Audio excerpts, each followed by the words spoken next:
Ne me donnez pas seulement la responsabilité, mais je voudrais que ton expérience aussi parle. Amen. Vous pouvez vous acclamer.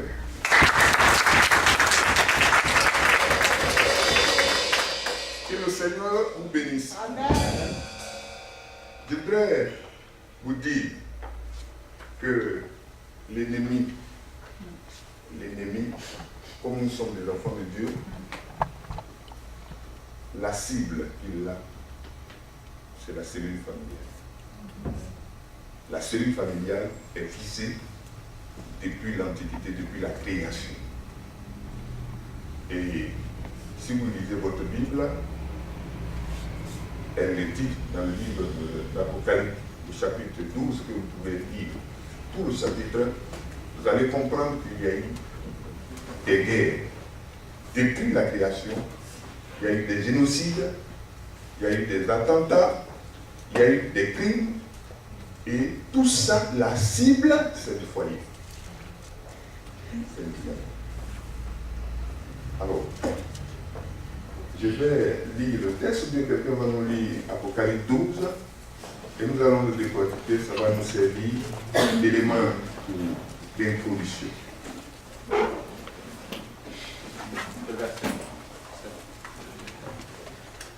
Le verset 1.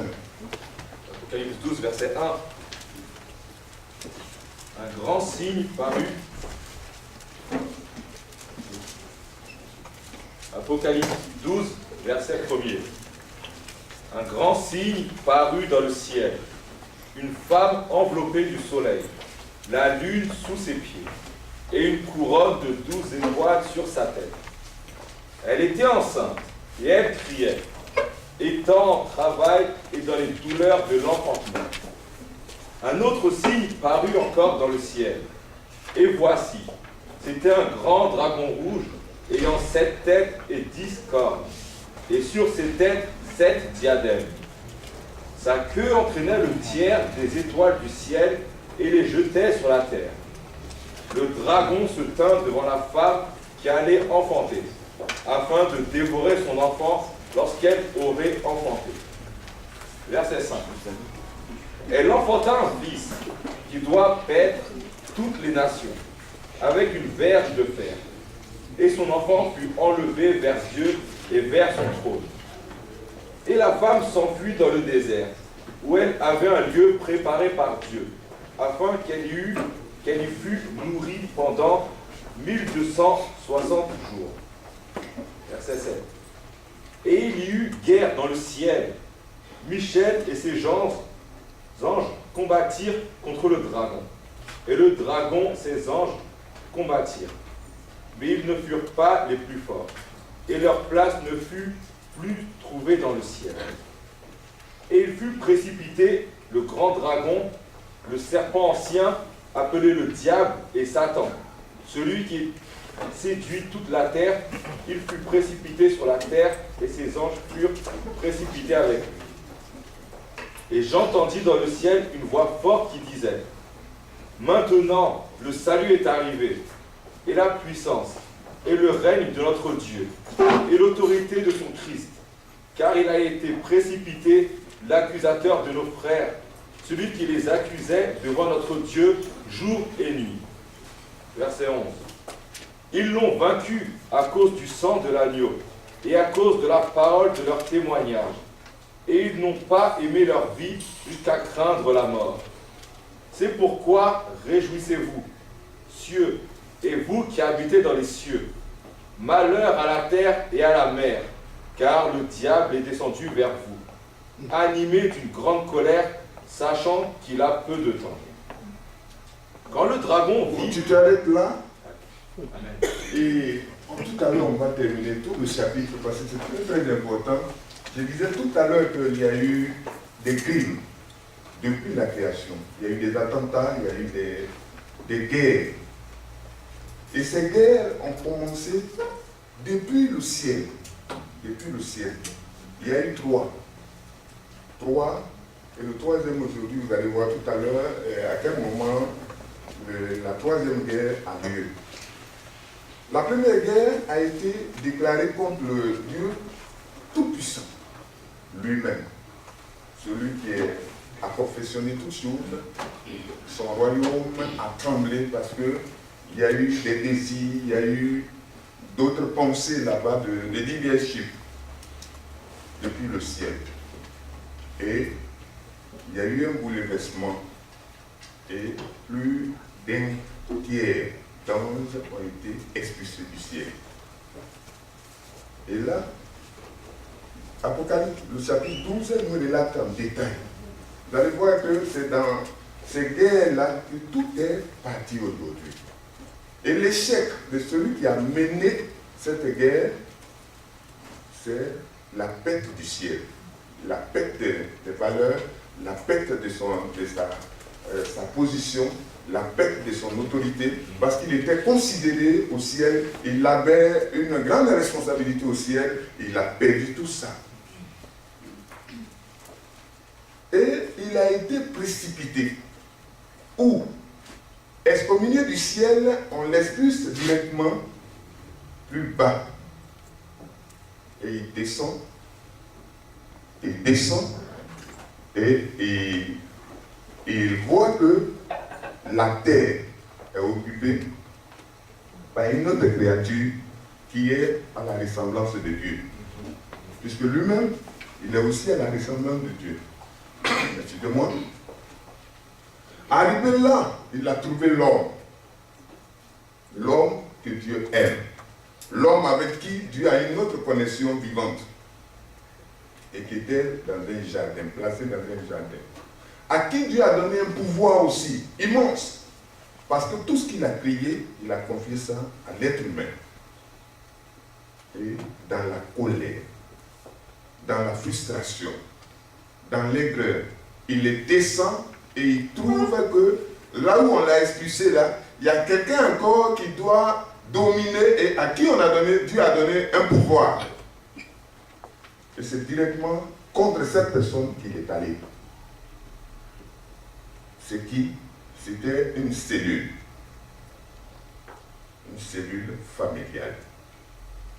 Parce que Dieu a créé des choses.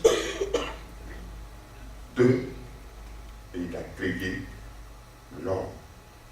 Et il a créé le semblable de l'homme que nous appelons femme. Vous savez que quand l'homme a vu son semblable, il a salué avec des louanges. Tout à l'heure, nous allons parcourir tout ça, vous allez bien comprendre en détail. C'est avec des louanges.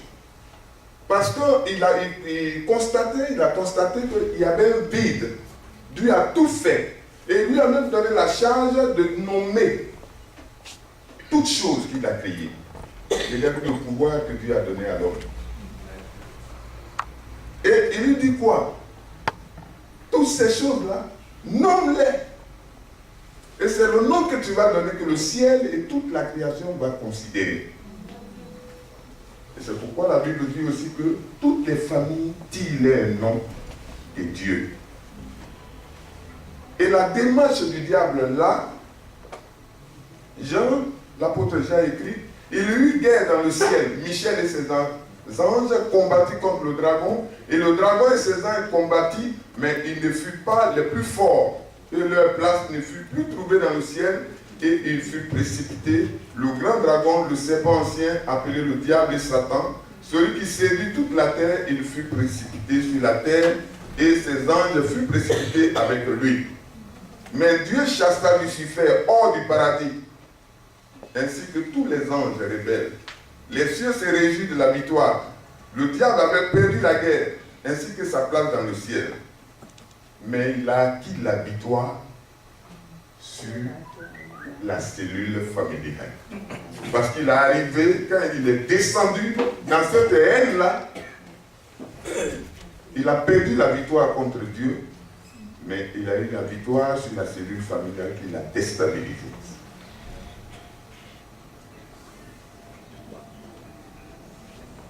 Je vais aller vite. La deuxième guerre, c'est aussi dans le même texte. Celui-ci, il est contre le Fils de Dieu, Jésus-Christ. Jean écrit, il y eut guerre dans le ciel. Michel et ses anges combattirent contre le dragon, et le dragon et ses anges combattirent, mais ils ne furent pas les plus forts. et leur place ne fut plus trouvée dans le ciel, et il fut précipité, le grand dragon, le serpent aussi appelé diable. C'est ce que je vous ai dit tout à l'heure. Mais Satan avait qu'une incroyable, il avait qu'une incroyable église qui se préparait par rapport à l'arrivée du Seigneur Jésus. Il se disait que Dieu encore était en train d'organiser un autre plan pour le détrôner. Parce que quand il a pris la terre dans les mains d'Adam, il s'est dit qu'il est le maître de la terre. Vous entendez toutes ces choses de chaque jour aujourd'hui, il y a des gens qui disent qu'ils sont le maître du monde. Et il est arrivé là, il dit que ça, s'il a perdu le ciel, il est le maître de la terre. Et quand Jésus même est venu, il a amené Jésus à savoir cela.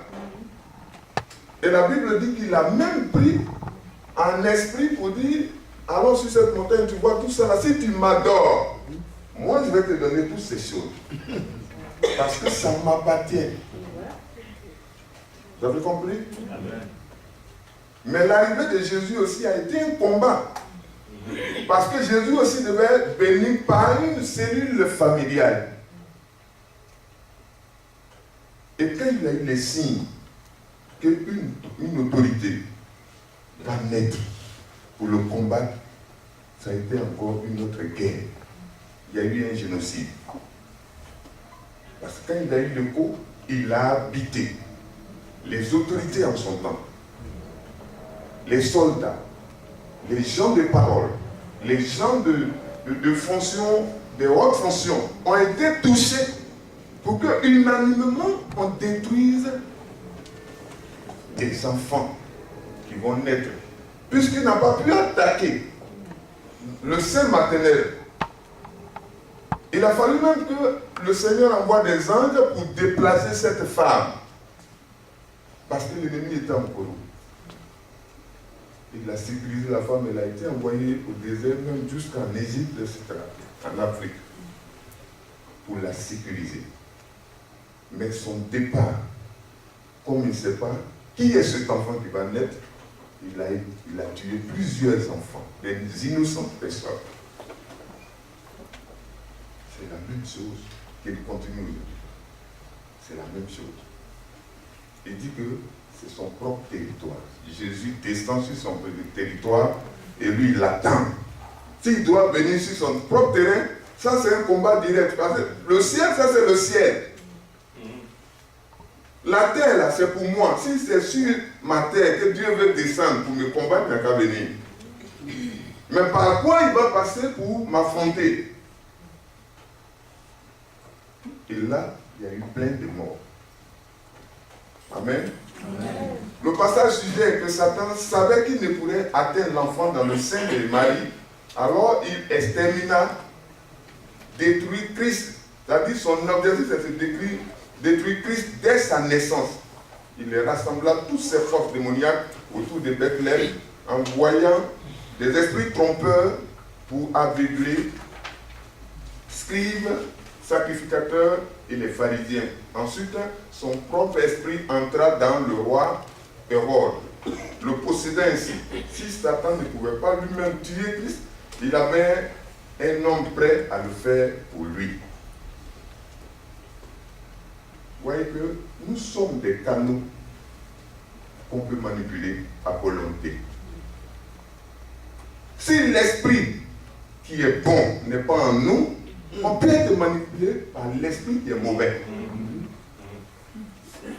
Et l'esprit qui est mauvais peut faire sa volonté à partir de nous. L'esprit qui est bon peut faire sa volonté à partir de nous. Et voilà comment le foyer a été menacé. Il a utilisé des autorités. Bien aimé, est-ce que ça ne se fait pas aujourd'hui? Pour atteindre la cellule familiale, est-ce qu'il n'y a pas des organismes, il n'y a pas le pouvoir, il n'y a pas toutes ces personnes qui occupent les hautes fonctions, ne décident pas les lois contre la cellule familiale? Donc cette guerre a été menée. Et là, encore, il a échoué. Il a échoué. Mais sa victoire, il a eu sur le foyer parce qu'il a mis le foyer en pleurs. Des femmes qui étaient enceintes cette période-là ont perdu leurs enfants. Un enfant qui naît, c'est une autre projection de la famille, c'est l'espérance. C'est le remplaçant de l'adulte. C'est perpétuer cette espèce. Votre base. Tout ça, l'ennemi travaille à vous déraciner. Donc, c'était sa démarche là.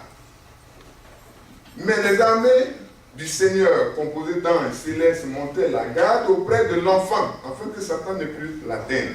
Le diable fut attendre 30 ans pour essayer de dévorer Christ. C'est-à-dire, depuis le bas âge, il a échoué. Et il a attendu 30 ans. En ce moment-là, Satan conduisit Christ dans le désert pour être tenté. Cependant, Jésus l'a à nouveau battu.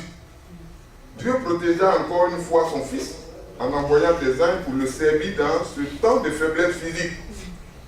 Il envoya des esprits démoniaques pour susciter une émeute, entrant dans le corps des sacrificateurs, des soldats, des responsables politiques et des faux témoins. Alléluia. Amen. Pour atteindre ces objectifs, c'est ça. C'est aujourd'hui, parce que nous-mêmes, notre corporation n'est pas aujourd'hui atteinte. Elle est atteinte aujourd'hui. Parce qu'aujourd'hui, on peut dire aujourd'hui des faux pasteurs, des faux sacrificateurs. Parce que chacun se permet tout. Des soldats ont été utilisés. Des responsables politiques ont été utilisés. Et des faux témoins sont venus aussi témoigner le mensonge contre lui. Finalement, il a perdu. Finalement, Satan pensait qu'il avait atteint son heure de gloire. Il allait maintenant entamer une guerre totale. Parce qu'il s'est dit que quand il a saisi Christ, quand il a fait tout ça, en tout cas, il allait prouver maintenant à Dieu que la terre lui appartient et c'est indiscutable. Cependant, vous connaissez le reste de l'histoire. Le jour de la résurrection fut pour Satan celui de sa défaite la plus humiliante. Il ne savait pas que Jésus allait ressusciter. Quand ils l'ont crucifié, il s'est dit que c'est fini là. Mais vous voyez que le cimetière même, donc on considère le jour le plus heureux où chacun quand même se donne le temps de rire avec sa famille, souvent c'est le 31 là. Le 31 mai, eux c'était à la veille de la Pâque. Comment 31 décembre, des gens peuvent envoyer, des soldats peuvent aller veiller sur un cimetière pour empêcher la résurrection de quelqu'un. Si Jésus ressuscite, ça c'est l'échec de la grande. Il fallait garder le cimetière pour empêcher sa résurrection. Mais malgré la présence des soldats dans le cimetière, Jésus, la terre ne l'a pas retenu. Il est sorti du tombeau. Quand Jésus fut élevé au ciel, il devait à jamais hors d'atteinte du diable. Et son enfant fut enlevé vers Dieu et vers son trône. Dieu, son enfant. Il est allé auprès du Seigneur. Là encore, Dieu lui a donné une place. On dit, il a assis à la place, à la droite du Père. Et maintenant, comme il sait que le combat continue ici, la Bible dit, là, il a un plein pouvoir et il intercède pour toi et moi. Amen. Mais comprenez que tout l'enfer trembla parce que Satan avait encore perdu. Même en utilisant tout son pouvoir, il ne pouvait toujours pas vaincre le Fils de Dieu. Là, il est en colère, maintenant en colère, parce que sur son terrain, on l'a battu. On l'a battu. Donc aujourd'hui, la troisième guerre, mais c'est toi et moi qui l'attaque aujourd'hui. Parce que là, Jésus est parti. Et Jésus a encore le défi pour dire que moi-même là, je suis venu contre moi, tu as échoué. Mais ça même, j'étais encore honoré même. Mais à mon absence, je vais donner mon esprit à tous ceux qui vivent avec toi là. Tu vas les tenter, tu ne vas pas les avoir. Est-ce que tu es chrétien? Est-ce que tu es chrétien? Est-ce que tu as des ennemis? Amen. Ah oui. Amen. Amen. Tu as un ennemi? Oui. C'est qui? Oh. Que le Seigneur vous bénisse. Amen. Et là aujourd'hui, la guerre est ouverte. Et sur plusieurs formes. Et la forme qui me préoccupe ce soir, c'est la cellule familiale. Le foyer. Qui est toujours la cible. La plus grande des cibles. Il est en guerre contre tous les véritables chrétiens. Il dit, quand le dragon vit qu'il avait été précipité sur la terre, il poursuivit la femme qui avait enfanté l'enfant mâle.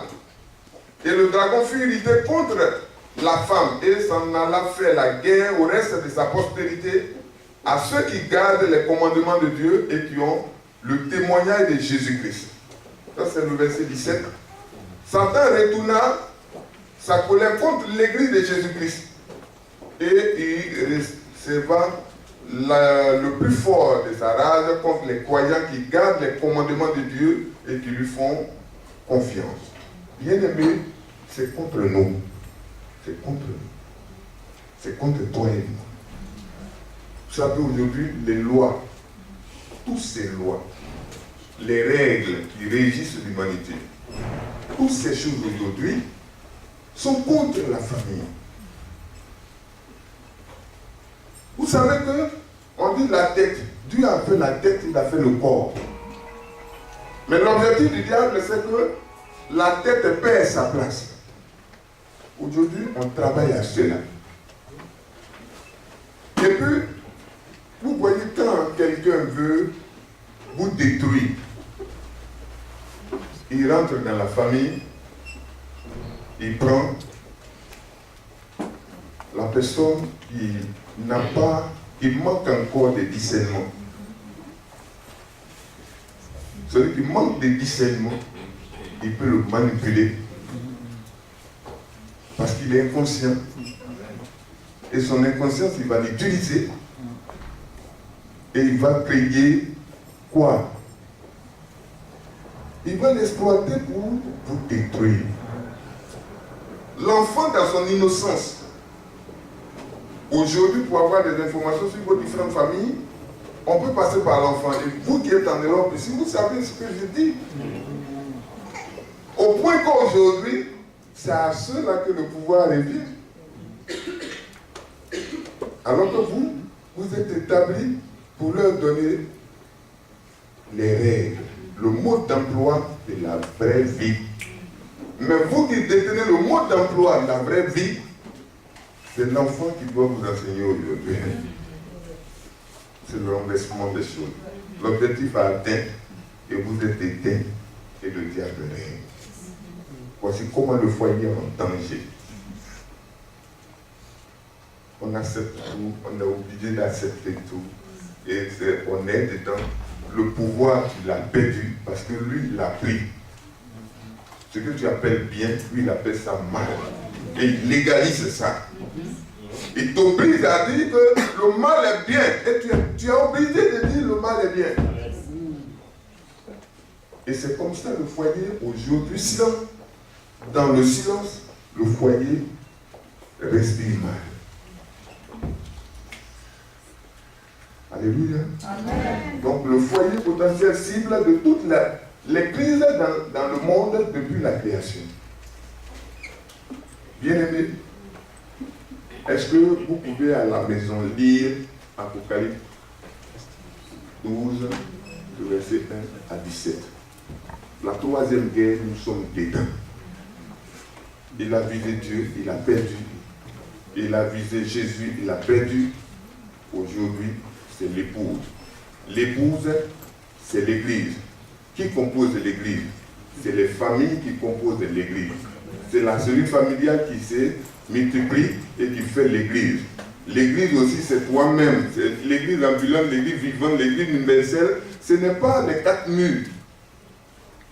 C'est toi qui dois hériter le royaume des cieux.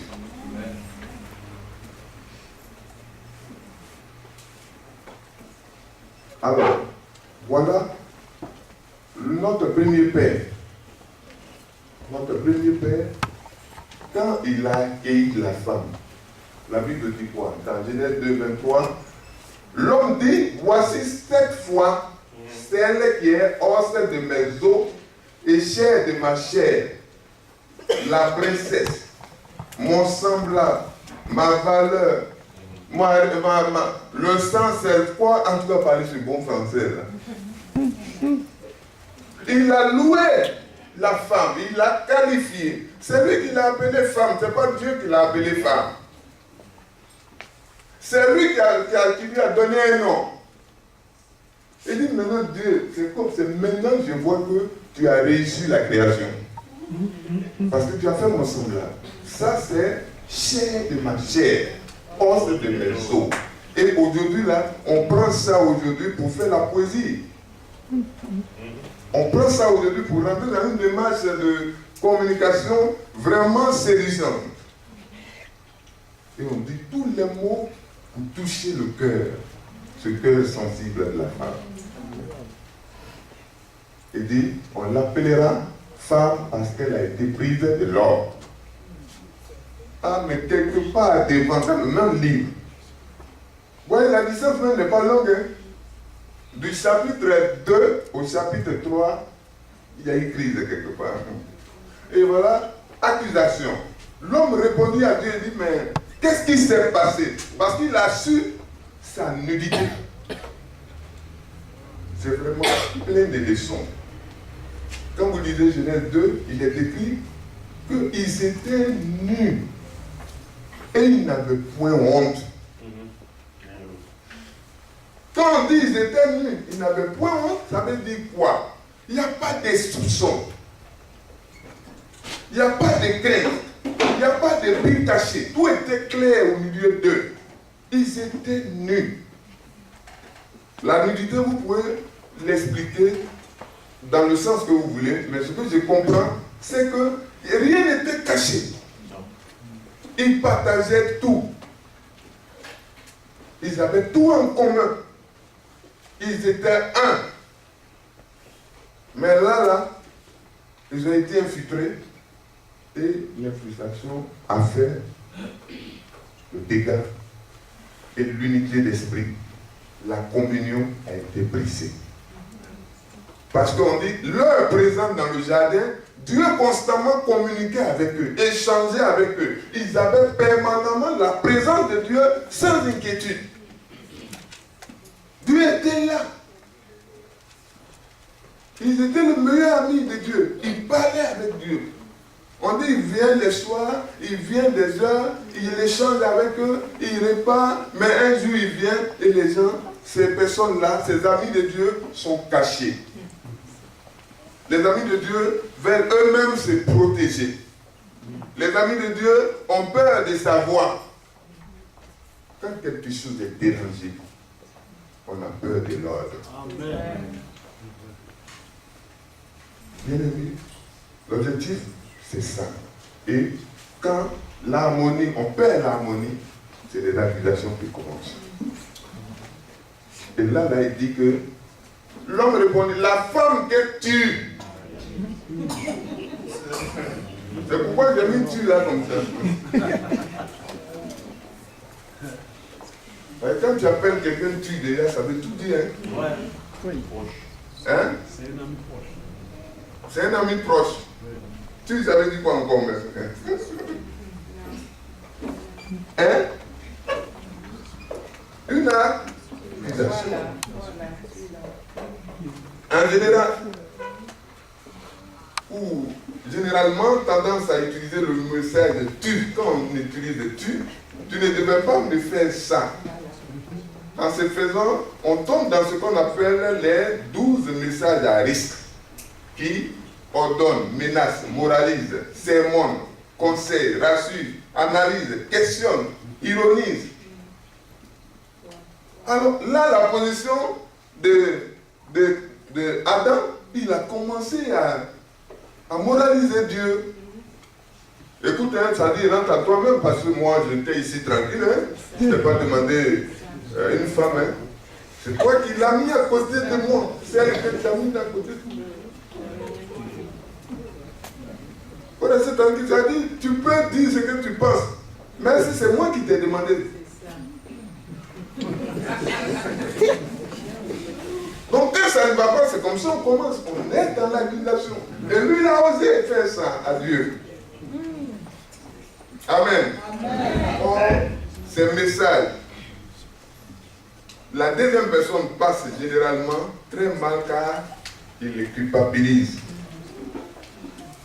L'interlocuteur. Ils peuvent être ressentis comme un blâme, une humiliation, une critique, un rejet, un manque de respect. Ils provoquent souvent un comportement réactif ou même attitude de vengeance. Le tu. Quand tu commences à tutoyer les gens, c'est un peu ça. La personne mise en cause peut se sentir blessée et éprouve du ressentiment.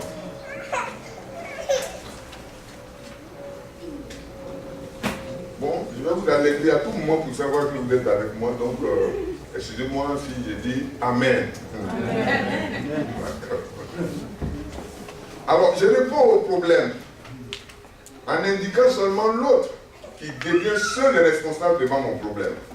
En définitive, le message tu est souvent inefficace car il provoque chez l'autre la résistance plutôt qu'une attitude de coopération.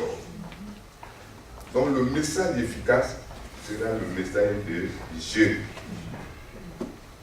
S'il dit que, en tout cas, j'ai la femme, mon idole, os de mes os. En tout cas, j'ai mal compris les choses, on a mal communiqué.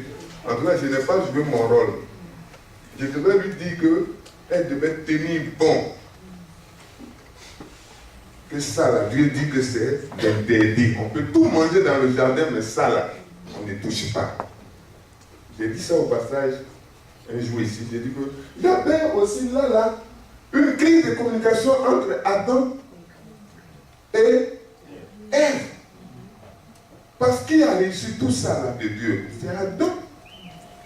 Et maintenant, il avait le rôle de faire la transmission. Pourquoi la dame s'est laissée convaincre? On ne peut pas aussi là condamner. On va tout à l'heure voir. Que le Seigneur nous bénisse. Donc, concernant la communication, j'allais vous expliquer un peu qu'est-ce que la communication, mais vous communiquez chaque jour. Nous communiquons chaque jour. Et la communication, il y a plusieurs aspects. Et les grands aspects de la communication, pour ceux qui sont allés loin, on peut prendre, je peux les regrouper en trois. Et les trois, il y a d'autres types encore de communication. Bon, je prends la communication interpersonnelle. Et dans la communication interpersonnelle, il y a d'autres communications. Et c'est ça même qui m'intéresse beaucoup parce que la communication interpersonnelle, et on échange, vous et moi. Et dedans, là, il y a la communication non-violence. Non-violente. Et normalement, parlant du couple, c'est la communication non-violente que nous devons chercher. Et il y a la communication de groupe. Ce que je suis en train de faire, vous êtes là, moi je parle, vous m'écoutez, c'est dans les écoles, on fait tout ça. C'est la communication de groupe. Et puis il y a la communication des masses. La presse écrite, les journaux, la télévision, les cinémas, etc., etc. Et il y a différentes sortes. Dans ces grands groupes-là, il y a différentes sortes. Mais dans le couple, il y a communication. Amen. Amen. Amen. Je vous épargne beaucoup de choses pour que nous gagnions du temps. Alors, je voudrais vous présenter quelque chose. Donc, c'est la vulnérabilité, le manque de communication. Le foyer, la famille est aujourd'hui faible et aujourd'hui vulnérable, c'est-à-dire tous ce qui venait est accessible au foyer à cause du manque de communication. Ici, en Europe, j'ai des statistiques des divorces. J'ai des statistiques pour dire que, en tout cas, le travail continue pour l'adversaire. Indicateur conjoncturel de divorcialité. Année 2004, il y a eu 131 335 divorces en France ici. Ça fait 44,8%. 2005, il y a eu 152 020 divorces. 52,3. Etc.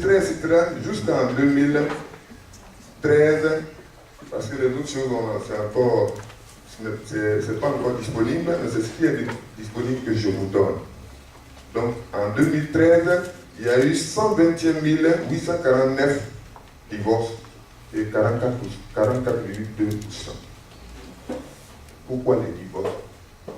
Le fond, c'est le manque de communication. Les types de communication que j'ai voulu vraiment expliquer, je voulais les tenir.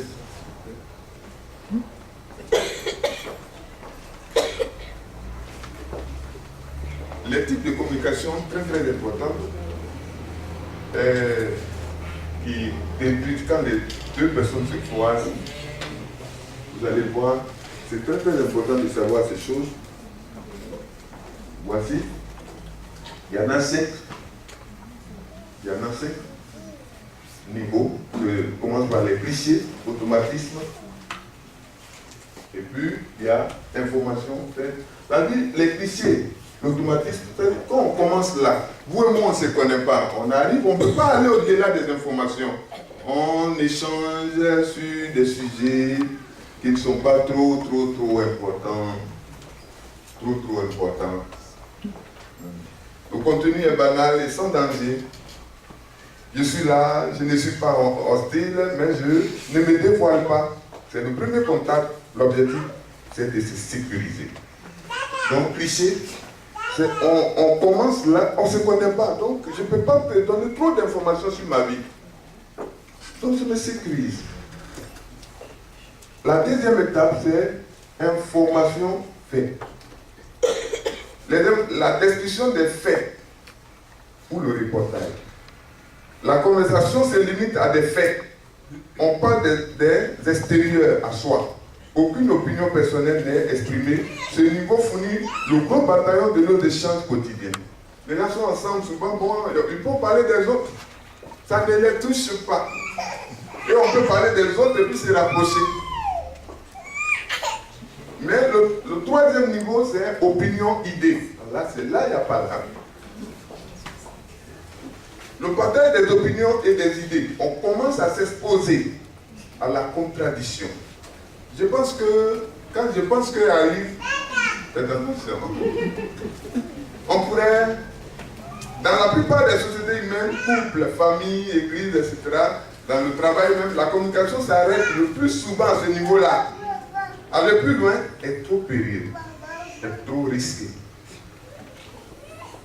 Quand il commence à dire son opinion, tout de suite tu vas te voir, dis bon, je ne peux plus marcher avec lui, c'est fini. Et le niveau 4, c'est où je suis allé. L'opinion d'idée, on dirait que j'ai repris ça 2 fois. Bon, vous voyez, c'est le travail de la machine, c'est pas bon. C'est l'expression des sentiments. L'expression des sentiments. Heureusement que j'ai ma feuille devant moi. Vous voyez la trahison. Nous craignons de nous aventurer à ce niveau où nous dévoilons plus profondément ce que nous sommes. Partager notre ressenti, tristesse, peur, joie, faiblesse, colère, souci, sentiment d'échec, de découragement.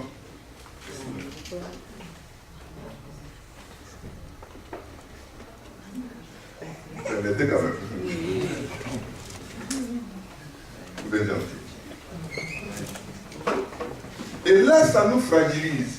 Ce niveau-là, comme ce n'est pas au tableau, ce niveau où on exprime ses sentiments, quand on dit souvent, on se dit, mais pourquoi j'ai raconté ma vie à tel, à tel, à tel? Ok. Et nous craignons d'être blessés par l'expression des sentiments de l'autre. Peur qu'il retentisse en nous et il fasse écho à d'autres souffrances. Parce que vous pouvez provoquer d'autres informations qui vont encore vous choquer. Et le dernier, je crois, la transparence. Le partage ouvert et profond. Non seulement on exprime ce que l'on est et ce que l'on ressent, mais on accepte qu'on en parle. Walter Trowbridge écrit, l'amour voit l'autre dans sa vérité et l'accepte ainsi. L'amour signifie aussi que je peux me laisser voir par l'autre tel que je suis et être accepté par lui. Pour s'ouvrir à l'autre et lui offrir de me rejoindre, il faut un véritable climat de confiance, un vrai respect mutuel, une vraie acceptation. Cela peut être résumé par un autre mot, la sécurité. Ce que je désire te dire de moi, j'ai besoin de savoir que tu ne l'utiliseras pas contre moi. Là, il y a un problème de sécurité. Et là, voici les niveaux de la communication. Je vais vous demander tout à l'heure, je vais vous donner des tests. Et chacun va voir à quel niveau lui il est. On peut aller?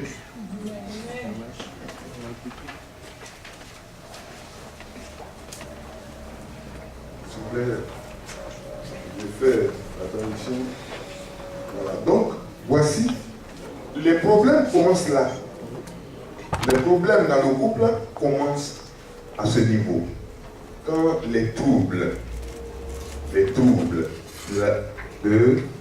d'abord en haut tout droit, troubles de la sexualité, difficulté à communiquer, baisse ou manque de désir sexuel, désir d'enfant et stérilité, difficultés liées à la grossesse, difficultés de divergence éducative, maladie, handicap du conjoint et on aboutit à la séparation, au divorce. Ça, c'est des sujets. Des sujets. Il y a des sujets silencieux qui ont un venin rampant et silencieux qu'on ne peut pas dire à n'importe qui et qu'on garde. Parce que les problèmes d'intimité, souvent, bon, nous, on sacralise ça, on a nos idées pour conserver, soit dit non, c'est pas pour tout le monde. Donc il y a beaucoup de domaines dedans que nous pouvons conserver sur nous. Sinon, je ne peux pas tout dire. Si lui-là, il a des informations sur moi, je suis détruit. Et là, souvent, on observe ça comme ça et on garde ça. Et ça détruit et ça aboutit au divorce. Vous êtes avec moi? Mais quand il n'y a pas de communication, vous voyez que des flèches, on les lâche. Parce que les agressions, les mots doux ont perdu leur sens. Les mots doux ont voyagé. Et là, la mort et la vie sont au pouvoir de la langue. Voilà une déclaration qui est forte. Les ennemis de Jérémie n'hésiteront pas à dire, tuons-le avec la langue. Jérémie 18. Mais que faisons-nous aujourd'hui avec la nôtre dans le foyer? Dans la Bible même, on dit, parlons mal de lui, il va mourir. Ça veut dire que le langage peut être un venin mortel. Si on ne sait pas l'utiliser, on peut tuer. Est-ce que vous savez ça? Plusieurs sont morts. Il y a une dame dans mes recherches là, qui disait que bon, c'est mieux que le monsieur là, il me frappe qu'il m'insulte. Parce qu'il me dit des paroles fortes qui me blessent. Vous allez voir ça tout à l'heure. Et des gens comme ça sont blessés dans le foyer et puis ils sont assis comme ça. Vous allez voir comment ils sont assis et comment ça aboutit. Vous allez voir ça tout à l'heure. Mais on se flèche. Et c'est le cœur. Je vais lui dire ça va lui faire mal. Et quand vous arrivez là, voilà, c'est fini.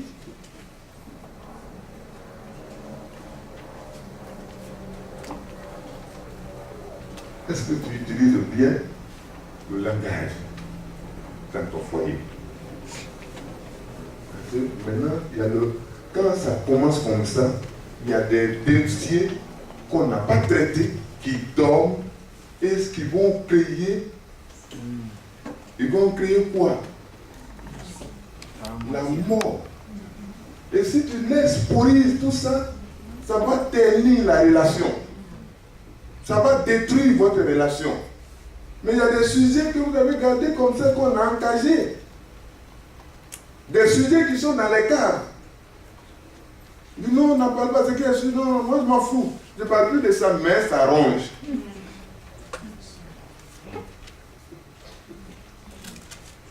Et voilà comment le comportement que ça donne.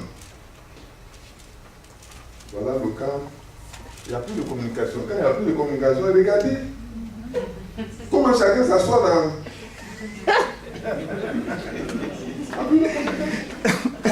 Regarde quelqu'un, lui, il s'est carrément mis dans son fauteuil tranquillement. Il dit, je suis trop fatigué pour avoir envie de communiquer. C'est fini ça, c'est les attitudes. Chacun de son côté, l'autre est de son côté. Et là, qui se réjouit là? D'accord, c'est vous qui l'avez nommé. Il dit, Dieu dit quoi?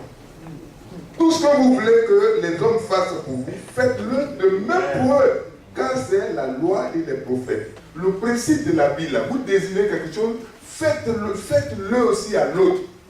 C'est quoi Dieu allait loin, il dit, aime ton prochain comme toi-même. Ça là, il n'y en a pas sur la terre. Non, il n'y en a pas sur la terre. Il ne faut pas on va se tromper. Aime ton prochain comme toi-même. J'ai fait un exercice pendant une prédication dans une église. J'ai fait lever les gens et puis on a parlé de ce verset-là. J'ai dit, bon, mets la main dans ta poche. Touche ce qui est là-bas, saisis ça. Et remets ça à ton frère qui est à côté. Il est comme toi-même. C'est toi-même. C'est un pantalon qui a plusieurs poches. C'est un habit qui a plusieurs poches. C'est toi-même. Mets ça dans sa poche. Pasteur, aussi, hein. Pasteur, il fait rire, hein. Non, c'est pas un problème de rire. Dieu dit, tout ce que vous voulez que les hommes fassent pour vous, faites-le de même pour eux, car c'est la loi et les prophètes. Bien aimé, si on prenait la vie du foyer, on la comparait au moteur d'un véhicule, et le soin du langage dans le foyer. C'est-à-dire de la manière, vous qui avez des véhicules, de la manière où vous entretenez vos véhicules. On m'a donné un appareil, mais je l'utilise même pas. Voilà. Voilà. Vous voyez, on parle de liquide, vous qui avez les voitures d'appareil à même. Liquide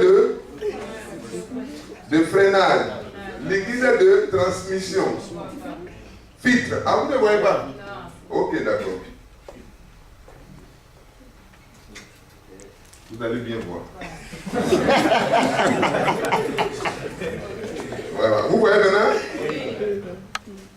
Voilà. Donc, un liquide de freinage, liquide de transmission, réservoir radiateur, filtre à air, huile, liquide direction assistée, batterie.